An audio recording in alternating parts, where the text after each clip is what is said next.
Sure, I hope you can see this building okay for you there. In terms of a good quote to kick off with, I think Steve Jobs is always a good person to reference. And this is what he had to say about PowerPoint. Interesting. I think there's two takeaways from that. One is he used PowerPoint himself and used it very effectively. But the second one, which is the more important one, folks, is that a lot of people make the mistake when it comes to a presentation, particularly a virtual presentation. The first thing they do is they open up PowerPoint and they start creating slides. The difference between good presenters and great presenters is the last thing they do is start creating slides. They've got to be crystal in terms of what they need to say and how it needs to be said, and how PowerPoint can help people understand and recall the point better. That's the purpose of PowerPoint, folks. And people get too carried away with it, and it becomes the driver, and the presenter can become the passenger, when it should be the other way around. Okay, so let's size the virtual problem. Right, well, with PowerPoint, folks, like any Zoom call, you know, we're all getting to the point now of Zoom fatigue, if you like. But the virtual problem with presentations in terms of, you know, any Zoom or Microsoft Teams call is attention span. And you've got to really think about this. How can I get their attention, keep their attention, and gain retention of critical takeaways? That's really what's in play here. Even in a meeting environment, physically with everybody there, people's attention span is actually less now than a goldfish. But on Zoom, as you know, what we can do is after 10 or 15 minutes, and it's not necessarily your fault, the brain is just not programmed to stare at a screen for very long. In fact, Zoom say it's about 15 minutes is the max before the brain starts getting distracted by other things. And, you know, using PowerPoint can encourage that or discourage it, depending on how well it's created. So obviously I'm using one little trick already, which is to promote engagement, which is talking about this little prize that we're going to give away. But I'm going to give you straight off the bat, okay, in case you do begin to go on the slippery slope on us. Straight off the bat, folks, the smart play, 5 key tips on using PowerPoint. Okay, first of all is use fewer slides than you normally would in a meeting room environment. Use fewer slides, tip number 1. Tip number 2 is the less animation, the better. And again, you know, we're using minimal animation on some of these slides here, but even still, depending on your connection, they may build slower than we might like. But typically, that's a good rule of thumb. The less animation, the better. Number 3, get away from bullet points. Because if you've got bullet points, you're reading to the presenter. And what will happen is all the good stuff that goes on in your face, the expressiveness, the body language, all of that type of stuff goes down the toilet effectively. It just doesn't happen because we don't get expressive when we're reading something. And your audience will pick up on it straight away. Number 4 is use larger text than normal. Because very often with a Zoom call, people could be on an iPad or a laptop or their phone even. And if your text is well populated on the screen in terms of a huge amount of text, they just simply won't see it. And the 5th key tip straight off the bat with PowerPoint is to use as many pictures and images and icons as you can. The brain will process a picture or an image 60,000 times quicker than it will text. So the more pictures and images and icons, the better. Okay, so let's move on then and talk about what kind of arrows we have in our quiver, really, when it comes to presentations. And let's not forget that it's not just slides is what we have in our quiver. We got the message, we've got the messenger, which is you, your style, your voice, all that type of stuff. And then you got the medium, which can be PowerPoint or props. Or demos or whatever it may be, and you're looking for an integrated performance. So an equivalence of standards between the 3, so you get the holy grail, if you like, or the real result, which is what you're after, which is to come across as professional, audience-friendly, and generating high recall. They won't remember everything you said or you showed on screen. So you've got to think about what exactly is it we do want them to remember and maybe present those key points a little bit differently. If they don't remember your presentation, really, you know, what's the point? Oh my God, look at this slide here, folks. horrendous. This was one slide of about 50 slides that came to us a few weeks ago to redesign, and this wasn't the worst. But you can see from it, my response to them was, forget this, go back, start again. You're too far gone, folks. Because the problem with this, as you can see, is, wow, it's just such a dog's dinner of a visual. There's far too much information on it. The brain is suffering what we call cognitive overload here. Too much detail, too many fonts. The picture, the background has become the subject rather than the object. And the title font size is far bigger than the body text. It's the parent and the child. It should be the other way around, as we can see. So, if somebody sees this is slide 1 of 40 that they've got to sit through, they'd rather go home and go back into the kitchen and teach the cat long division. This just certainly wouldn't work. Another example here of the next slide here is a little bit better, but we can see again the airplane for Emirates here is dominating the text, which is presented in bullet point format, which is again one of the tips that Ronan gave earlier, is avoid bullet points. So you can see that that's what's happening here, and they're fading into the picture in the back, so not great. So when this slide came to us, and this was part of an induction slide that the head of HR in Emirates in Dubai was working on, we said, look, you got to try to visualize your point a little bit better rather than verbalize it, which is what's happening here. So when we sent back the slide, it looked a little different. As you can see, immediately the plane has gone into a watercolor at the back as distinct from dominating the text. And then how I would present this, then I will build it piece from piece. So I would say, okay, so at the Emirates airline has been around for almost 40 years now. And when it started off, it only serviced 3 destinations, Mumbai, Karachi, and New Delhi, with 3 planes, strangely enough, and indeed a very small budget in aviation terms, which is about $10 million. So you can see what I'm doing there is I'm revealing the information piece by piece. It's building from this side to that side, because the audience in this case were Emiratis, and in the Middle East, they read the other way to the way we read. So it's building in that regard. It would build from the other side if it was going to a Western audience, because that's how we read, or an American audience. If it was Australia, we'd probably have it looking like this, and I'd be standing on my head. Only joking, folks, only joking. Right, so let me take you into the first concept here, folks. A very simple one, but one which is certainly worth remembering. And try and have a pen and a piece of paper handy here, folks, because I'm going to get you to do a little bit of an exercise so you can prove to yourself how damaging bullet points can be. So this is the concept. It's called timed release. Hope you got your pen and paper ready, because here we go. This is the old way of doing things, where the slide pops up and the presenter says, well, when it comes to presentations, there's 3 elements. There's the messaging, the messenger, and the medium. And messaging is crafting interesting and relevant content. And the messenger is the second piece. And my God almighty, crazy stuff. And a bit of clip art at the bottom. Again, I don't even know if that's working on your monitor. It depends on the speed of the cable that you've got, but that clip art motion is horrendous. So this is old school, folks.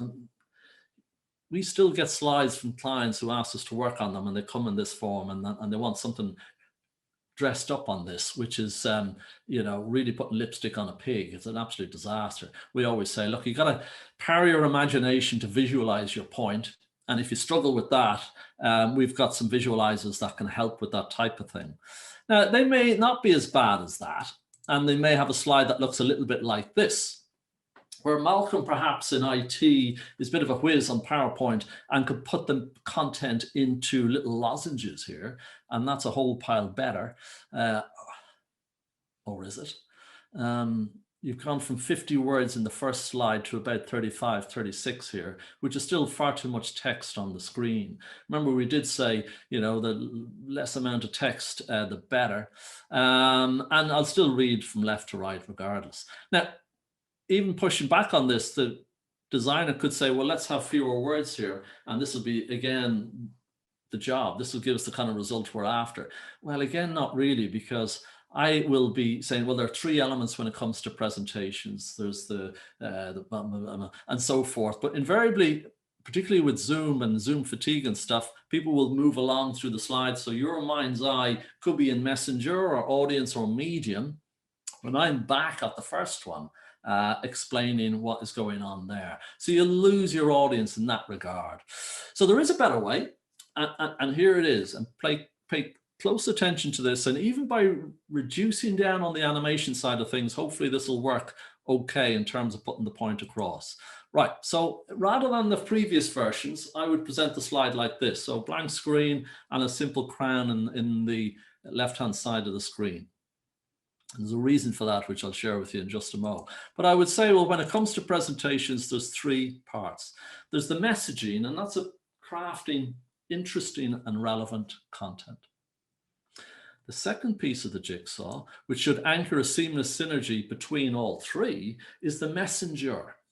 And that's the humanics, or the style of delivery, how you use your voice, how you stand, how you move, and so forth. And then the third piece, which really should ensure everything is working at its best, is the medium, and that's the slides.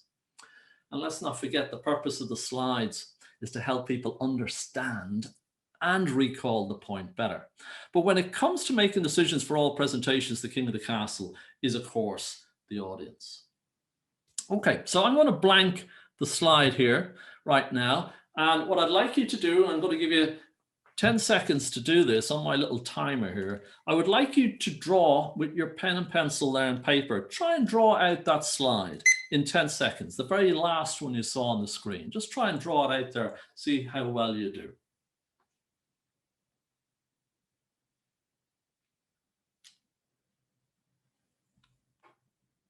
Okay, did you draw something like that? Got most of that right? Hope so. Now what I'd like you to do is write out the bullet points that appeared prior. There were three versions of those bullet point slides. Can you remember the first one with that awful clip art on it? See how well you get on that. A couple of seconds to write out those bullet points.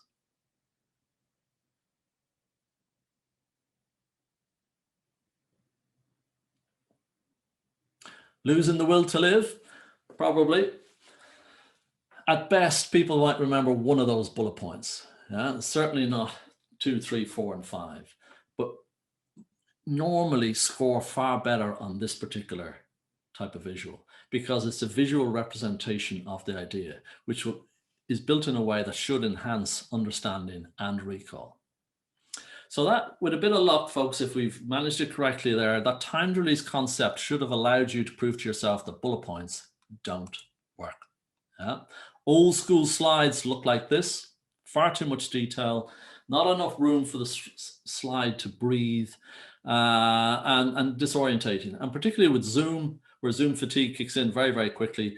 Physically, they may still be there, but mentally they're dialing out.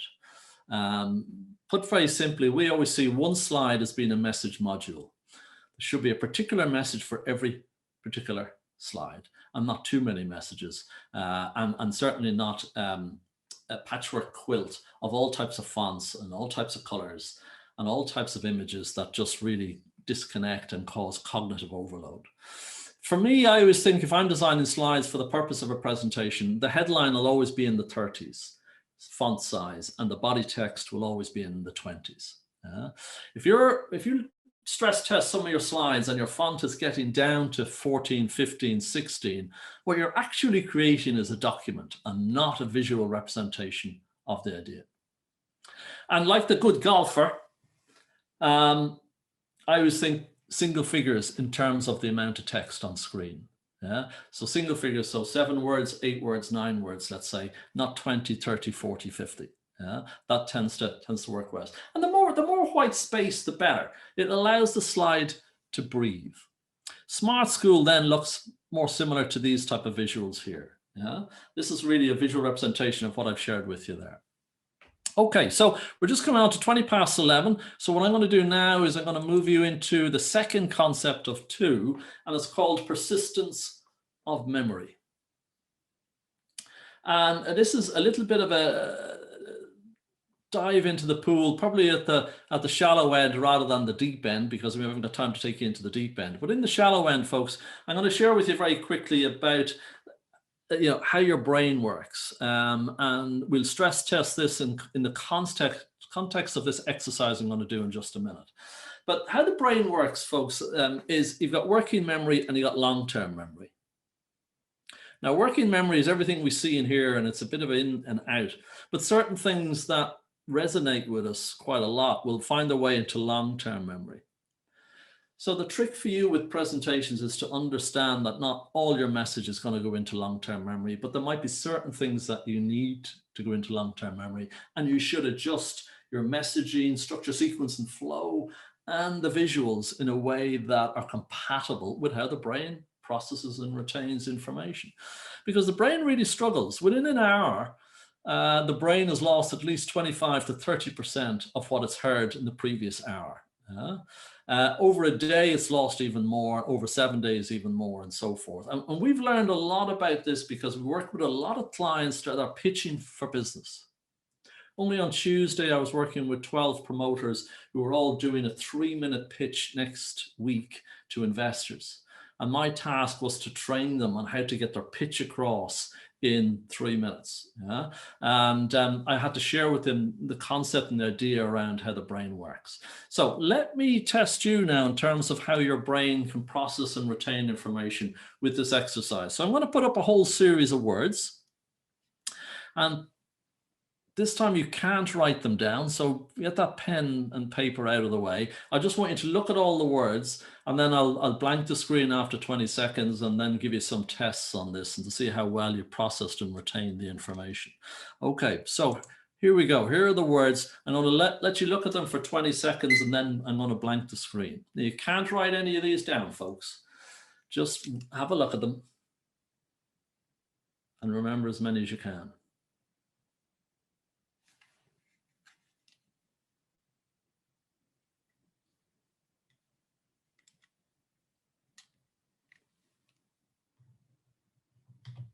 All right, so here's the first test. What word was repeated?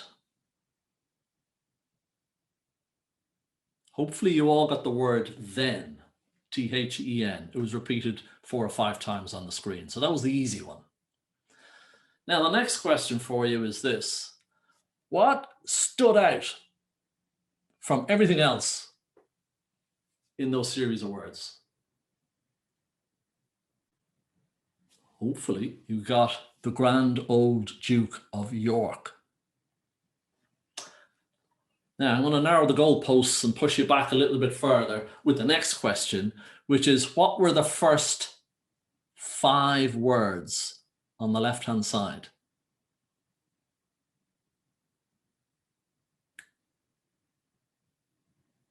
Lastly, and the toughest of the lot, what were the last 5 words on the right-hand side?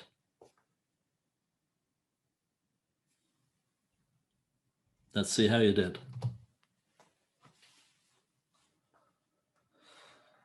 All right, so the easy one was then. Hopefully you got that. It was repeated. And the takeaway from that, folks, is the more you repeat certain things, the likelihood and the probability of people remembering them are enhanced considerably. Okay, so that's the first one. Remember to repeat things, whether they're slides or whether it's narrative, people remember it better. Ideally 3 times. Say the same thing 3 times. Say the same thing 3 times. People will remember them better, saying the same thing 3 times. The second one, the Grand Old Duke of York, hopefully you got that right. And what that tells us is if something looks different to everything else on the slide or the slide deck, people remember that better. So if there's a critical message you're putting across in your slide deck and that slide looks a little different to all the others, the brain will process it and retain it better. The last 2 questions were really tough. What were the first 5 words? What were the last 5 words, folks? And that you might have struggled with some of those. And it's what we call primary bias and recency bias. You probably did worse on the last question than you did on the first one in the context of what came at the end, bottom right-hand side. People rarely score very well on that. Might only get 1 of them, and they may do a little bit better at the top end. May get 2 perhaps of the 5 words. So what that tells us is critical messages should never appear at the very start or at the very end. Critical messages should never appear at the very start or the very end. You got to, certainly at the start, you got to warm the chair and let people get out of their world and come into yours. And therefore, you shouldn't hit them between the two eyes with some critical messages. So that's a nice little test there, folks, called persistence and memory, and it should help you think through your message as well as your visuals to increase the probability that recall is enhanced, because that's one of the components of the Holy Grail, the type of result that you're looking for. Okay, so I'm going to give you a nice mnemonic here now for best practice with PowerPoint. I'm just letting it build there by itself. And I'll just talk you through very quickly what we mean by that, because we're almost out of time. We've only got a couple of minutes left. All right, so P, points visualized. Yeah, power your imagination to visualize your point. But don't get too clever with it, folks. The less animation, the better, particularly for Zoom. Fade and wipe, and that'll do. Yeah.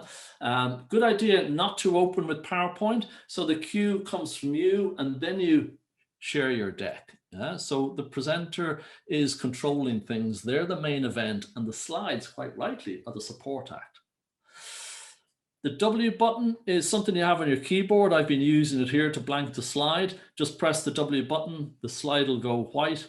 The B button, the slide will go black. Yeah, not everybody knows that, but the buttons on the keyboard, it's a good idea. Get people off the slides and back to you, where they can experience your expressiveness, your passion, your integrity, and your experience. They won't get that from a slide.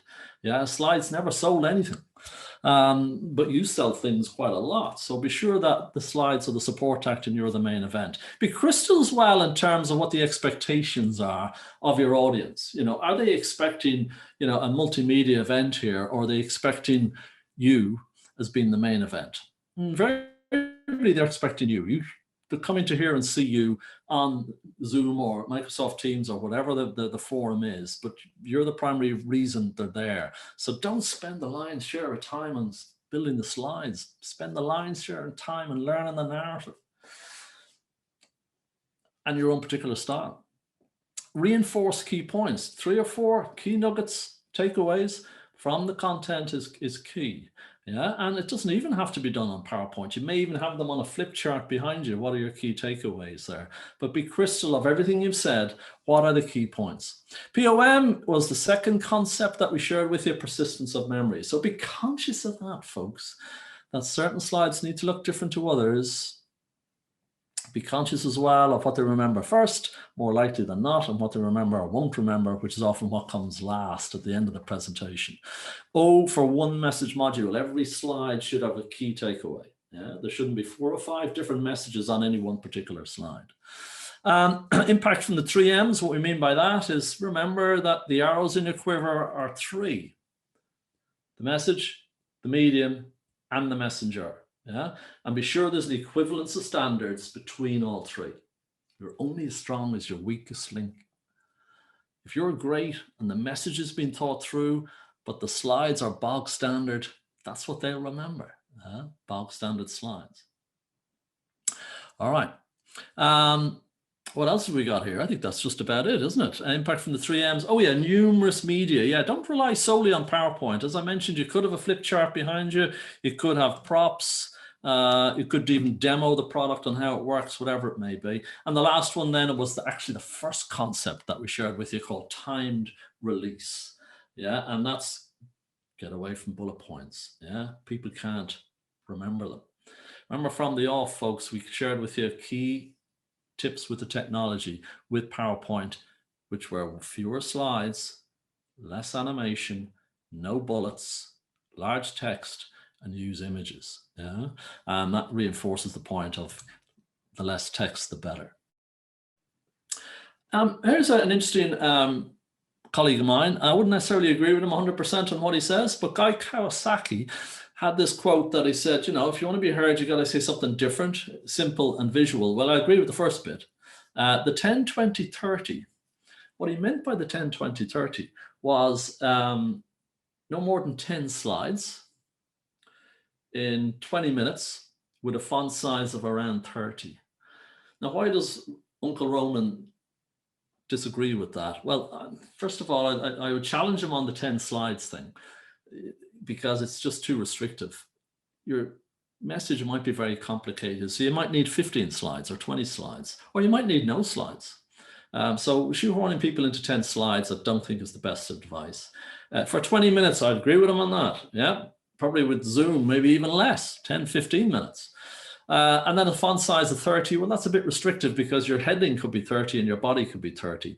And that, if you read newspapers, the headline and the body text is never the same size. So I would challenge them on the 30 side of things. But look, you know, it's not a bad way of trying to remember a particular trick of the trade, if you like. Have a great day, folks. Thanks for dialing in. We'll talk to you soon.